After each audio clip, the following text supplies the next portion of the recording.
नियति ने ना जाने कैसा खेल था खेला। होती तो मैं भी राजकन्या, जो मेरे पिता सुधन्व ने मेरा त्याग न किया होता। जो मत्स्य जैसी दुर्गंध मुझसे आती तो क्या उसमें भी मेरा दोष था?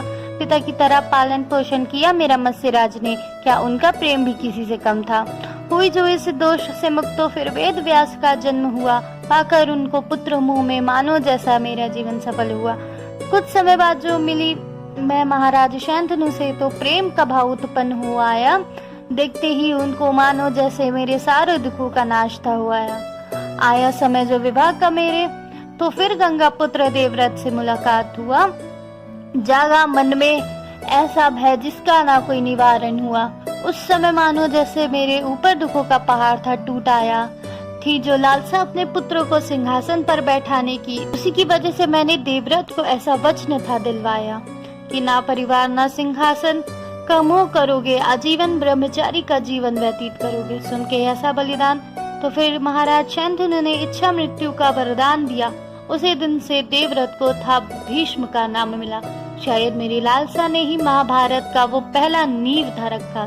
बन गई मैं राजमाता, फिर माता का जो सुख था मिला।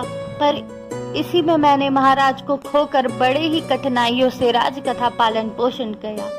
न जाने भगवान की ये कैसी लीला थी जो मैंने अपने पुत्र चित्रांगद को गंधर्व के युद्ध में था हारा। मानो जैसे हस्तिनापुर में दुखों का पहाड़ था टूटाया था। रत्न सिंहासन 21 वर्षों तक इसी बात का तो दुख था।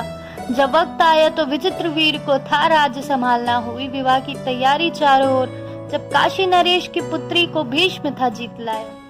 फिर हुआ विवाह उसका, अब समय राज्य संभालने का था हो आया। पर ना जाने नियति की क्या इच्छा हुई, अकाल मृत्यु को था वो प्रिय हो आया। कुरु वंश का जैसे मानो अंत था नजर आया। फिर नियोग की विधि का स्मरण था मुझको हो आया। फिर हुआ जन्म धृतराष्ट्र पांडु और विदुर का, तो कुरु वंश का दिया फिर से मानो प्रज्वलित हो आया। धृतराष्ट्र की आंखें ना खुल पाई, बस इसी बात का दुख था। बाकी वो हर चीजों में सर्वश्रेष्ठ अपूर्ण था। खुशियाँ आई फिर से जब धृतराष्ट्र को था राज्य संभालना। फिर विवाह का संगीत बजा चारों ओर, जो गांधारी से विवाह हो आया।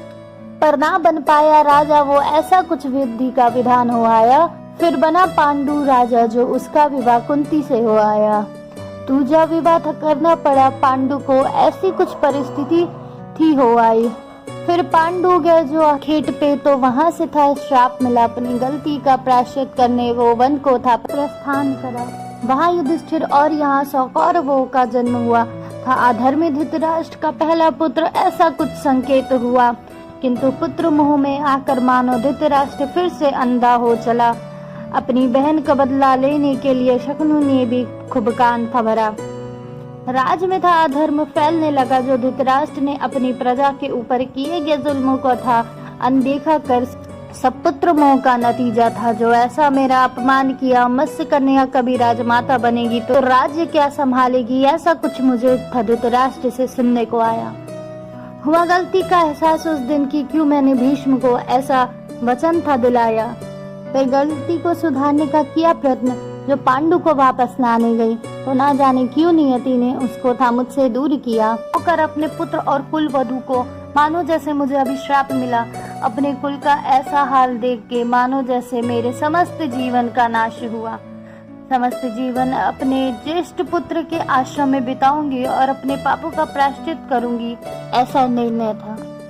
किंतु हस्तिनापुर के सिंहासन पे जैसे अधर्म था बैठा, थी यही इच्छा जो पांडु पुत्र युधिष्ठिर ही राजा बनेगा। धर्म का ज्ञाता था वो, उससे न कभी कोई भूल होगा।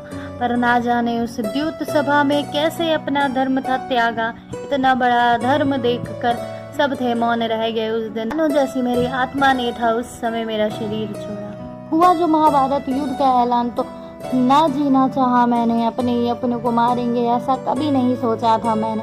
ना देख पाती ऐसा विध्वंस, तो युद्ध के पहले दिन ही मैंने अपने स्वास्थ्य छोड़े। युद्ध के पहले दिन ही थे मैंने अपने स्वास्थ्य छोड़े। Thank you guys for watching this video.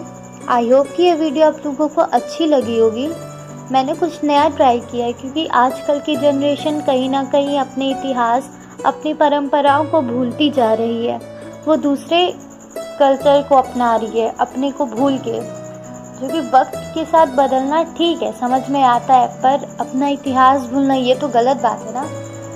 मुझे उम्मीद है कि आप लोगों को ये वीडियो अच्छी लगी होगी और सॉरी कि मैं इसे कल पोस्ट करने वाली थी पर कर नहीं पाई।